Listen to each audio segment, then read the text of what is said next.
Hello, welcome to another bone density workout video. And today's practice or workout involves dumbbells. So hopefully you have dumbbells anywhere from 3 pounds to 10 pounds like what I'm going to be using. And we're going to be focusing on 2 ways that you can do a bent over back row. Now, why this is so important for women as they get over the age of 40 is that it's going to help strengthen your back, and it'll also help to spark bone density and help to increase your bone density at the same time.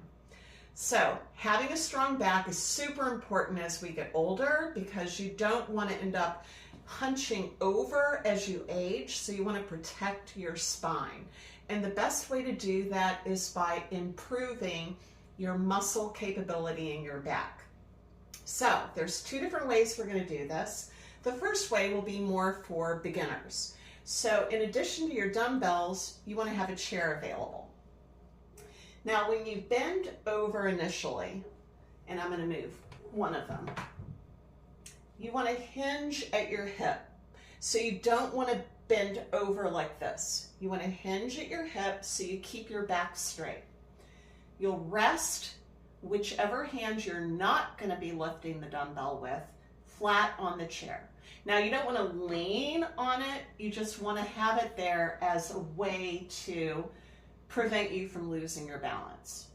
Your feet can either be hip width apart or slightly apart, but you don't want them stacked together, so you don't want them straight side by side. Now once you've done all of this and you've hinged at the hip, you've got your hand, whichever hand it is that you're not using for the dumbbell right away, is resting on the chair. You'll lift the dumbbell and hold it at your side with your elbows slightly raised or slightly bent. Now we want to drive our elbow back. So you're not going to be utilizing your wrist, and I'm going to get back so that the dumbbell doesn't hit my chair. So allow enough clearance also so that you're not going to bang your chair with the dumbbell. But you want to force your elbow back.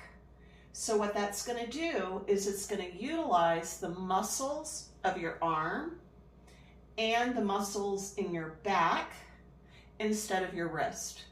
So you don't want the wrist to drive the motion.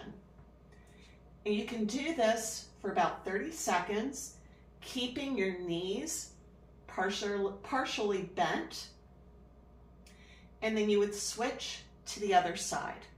So you don't want to bend down any farther than you already are, so you just lightly put the dumbbell on the chair. Grab your other dumbbell, place your other hand on the chair, and repeat the exercise on the other side. Now, if you are more advanced, feel like you don't need a chair to support yourself, we're going to do that right now.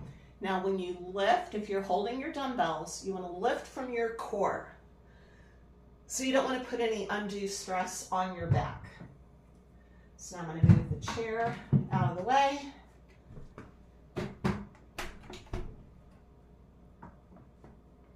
Now again, if you're doing this without a chair, you also still want to hinge at the hip. Keep your knees slightly bent, and with both dumbbells at the same time, you drive your elbows back. So you don't want any movement in your wrists. You don't want any undue pressure on your spine. You want the muscles to do all of the work. So this will help you maintain your muscles or build muscle in your back, and that will help prevent from any fractures that you might get if you were to move at an odd angle. And it'll also help with recovery and keeping a really good posture. So you don't need to do it for very long. You can alternate between that exercise in 30-second intervals and then switch to another, like some bicep curls, which will also work on your arms as well. So I hope you get some good use from this video, and I'll see you again later. Bye.